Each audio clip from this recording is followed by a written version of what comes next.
Okay, so now we're going to throw a taller vase form that has a lot more of a belly and a lot more of a neck. Okay, so I'm going to first, I've been throwing for a while so you can see my wheel head is dirty. I'm going to scrape that off. Got a little bit more clay here. You can tell it's filling up my hand a little bit more. Again, this is my porcelain, Cone 6 porcelain. This is Hog porcelain. I got it from Alpha Ceramics. Doesn't look like porcelain because it's got a brown color to it, but it fires white.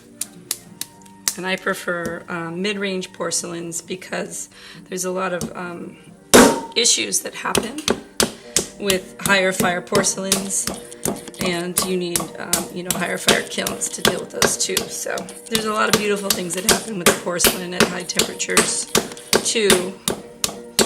But alas, we do not have the technology here to do those things. So you have to wait till you get on to college. You'll be able to have some fun with some porcelain. Okay, so more clay means a little bit more time centering. Same techniques though. When you guys are working on the wheel, I know it's really tempting to hang out with each other and chit chat, but you're gonna get frustrated because throwing takes a lot of concentration. And even for me, I don't throw the best vessels when I'm demoing because, I mean, they're fine, obviously, but they're not to my standards for production wear because I need to be super focused when I'm throwing for myself. And a lot of times I'll just have music on and I'll just be really in a zone. And, you know, this sounds really silly and goofy, but it's like you become one with the clay. Or the Force is with you, or whatever, if you're a Star Wars person. And it really is about the Force. Okay, so I'm going to bring this up and down a couple times.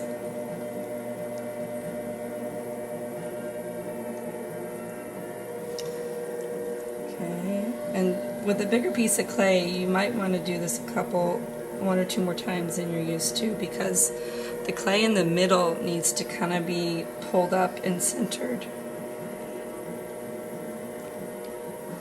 It's not just, if you're just moving the clay on the outside of your piece, and when you open it up you're going to have some big issues.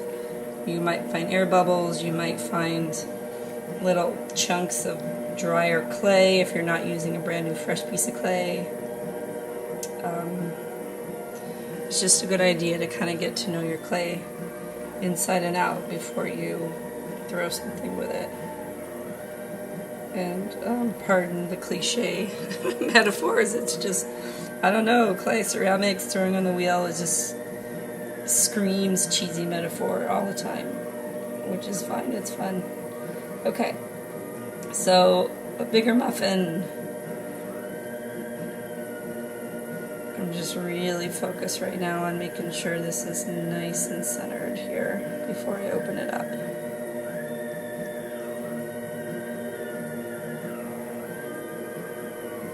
Remember to breathe. Let go slow. You never want to let go fast.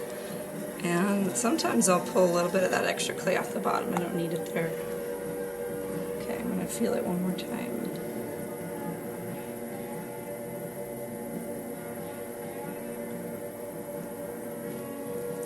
Open it up. Now I'm going to throw a vase form that has a little bit of a curved interior bottom, but not straight up and down. So I'm going to open it up a little bit like a bowl. Go down into the center till I hit my knuckle. I'm going to have about an inch of clay at the bottom. I'm going to open it up.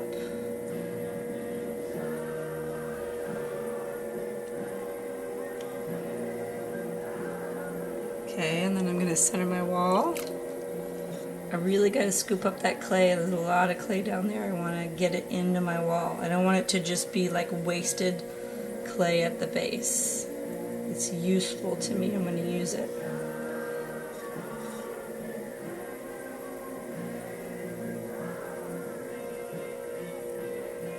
Okay, so that's a pretty good base. So now I'm going to pull out a little bit, but then I'm going to bring it straight up, and I'm going to keep my walls pretty thick because I'm going to shape them later. Okay, so here we go. I'm going to grab from the bottom. My wheel is going slow. And I put more force on the outside hand than the inside hand, because the force of the wheel is spinning the clay out, and I gotta keep that under control. I really have to keep it under control, or I'm gonna have a big bowl before I want a bowl. Now, if you want to throw a bowl, if you sit down and you say, I'm gonna throw a bowl, then throw a bowl. But if you want to sit down and throw a vase, then throw a vase. Get what I'm saying? Good. All right.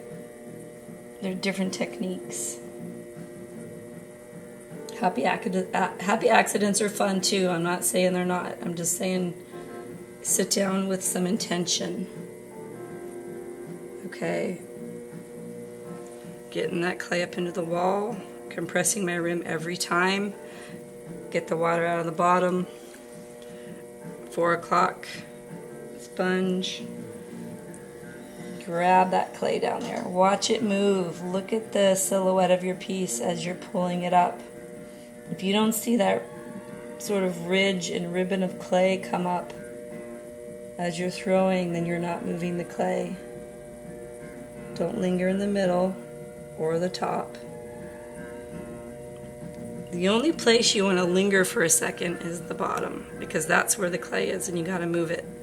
The second you hit the middle and the top, you got to move through that pretty quick, or you're going to pinch it off, or you're going to put a hole in it. Okay, so one more pull. I'm really going to grab the clay at the base here.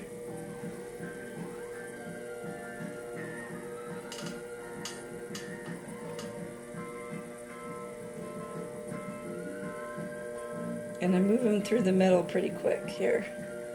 They don't really need to stay there. Alright, so now that I'm at the top here, now I can shape it. It's got a good thickness to it, it's got a good height.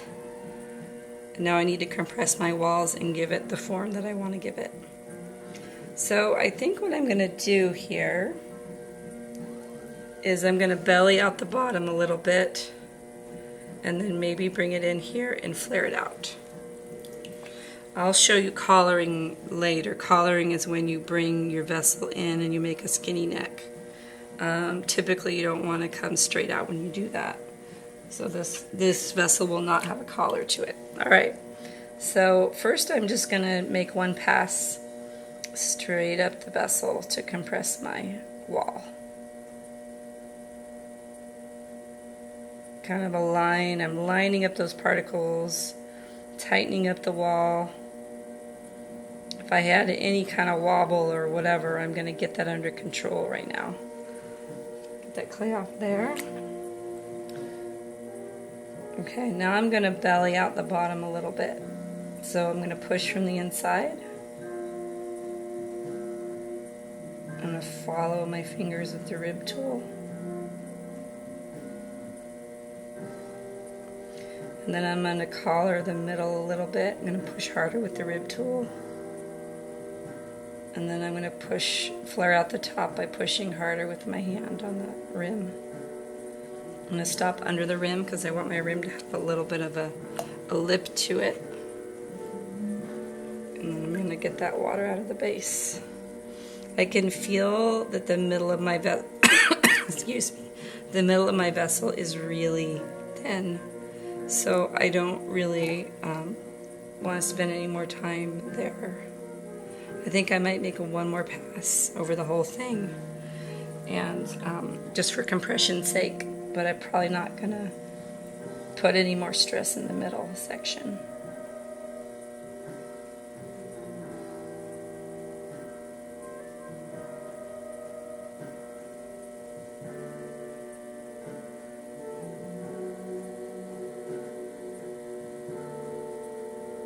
While I'm doing this, I'm looking at the outside.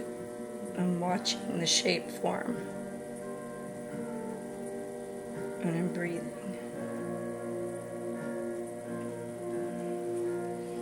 Okay. Now you might ask yourself, well, do I clean the inside up like I would a bowl? You could, but it's probably going to be pretty hard to get that rib tool down in the bottom there. So I would just rely on your fingers. And I'm not going to go down the side. I'm just going to start from like 2 inches from the base and run my finger down into the bottom there. Okay, press. Put the swirl in. Clean up my bottom. Get my rim smoothed out here. This is so gentle when you guys do this. Please don't put a lot of pressure on here because you're going to really topple your rim over if you do that. Okay, and then I'm going to cut it off with my needle tool. Get all the extra clay off. You don't want to deal with that when you're trimming.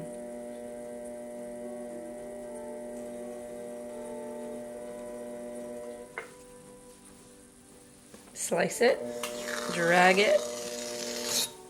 Sometimes you could do it twice. I just do it once because I push a lot of pressure on it. But now this is a bigger piece of clay, so it's just going to kind of ribbon off of there.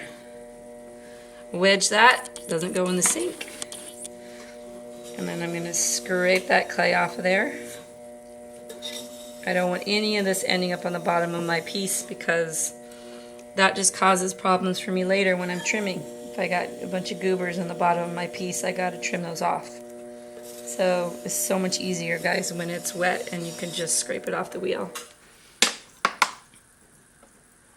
Okay, floss and drag quick.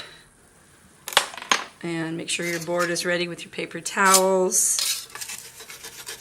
Slide it under, slide it off. Go slow with the tall ones. You don't want them to topple over. Very carefully put it on your board.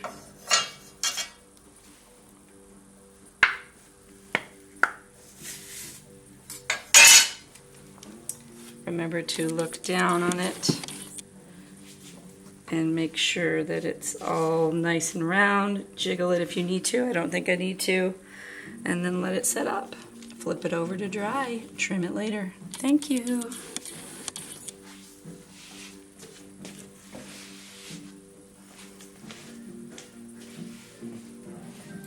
Okay, I'm going to do a wheel cleaning demo here. This is very important. Okay, the first thing before you take your tools away is to clean your wheel head with the tools. Take your wood knife tool and scrape all that clay off of there. And then I just take it all the way across. And then I'll run my sponge over it too. It makes it easier to clean it with the sponge later. And then on the side, be careful. Don't ever stick your fingers underneath this while it's spinning. It will hurt. There's a ridge there.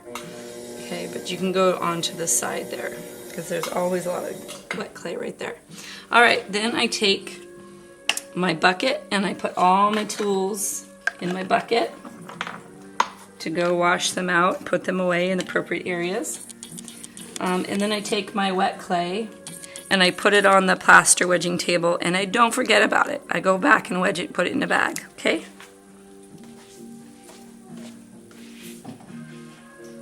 Okay, once you have those clean, then you come back with a wet sponge and simple green. Give it a little spray.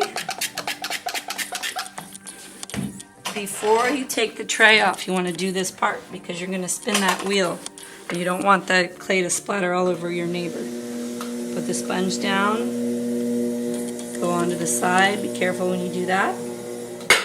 All right. Wheel head is clean. This is tricky. There's 2 parts to this. You want to hold the smaller end.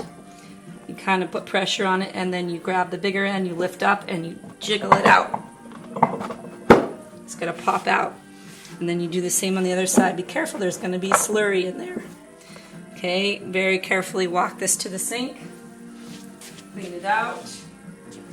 This one is not going to pop out as easily because it's wedged underneath on a ridge.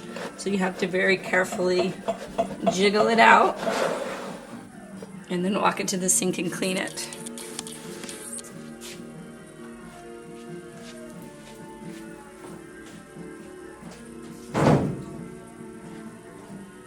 Okay, then you come back and you spray your black surface down, simple green, and you take a nice clean sponge, right? Nothing gets clean with a dirty sponge.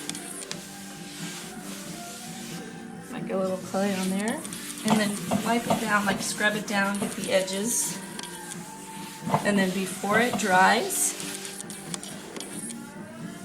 you want to hit it with the paper towel. Same as cleaning the black tables in the classroom. If you just wipe it down with a sponge, then you're not going to pull up that clay film. You want to wipe it down and dry it with the paper towel.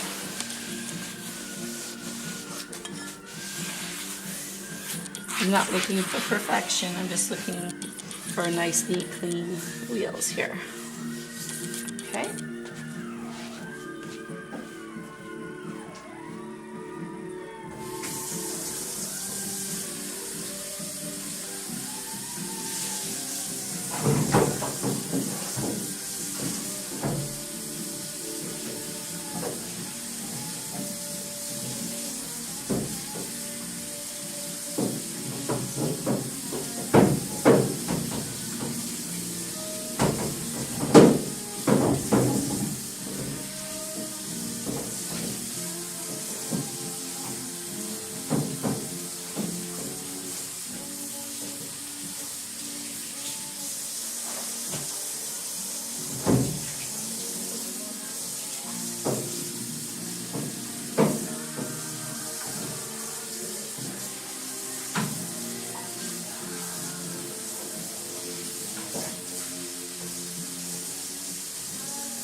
Okay, when you are done wiping this down, then you take the big end first and you put it in the front. And it's tricky. This seems simple, that it feels like it's on there, but if it slides on too easily, you don't have it in the groove. There is a metal groove under here that this slides on. That's why there's all this grease there.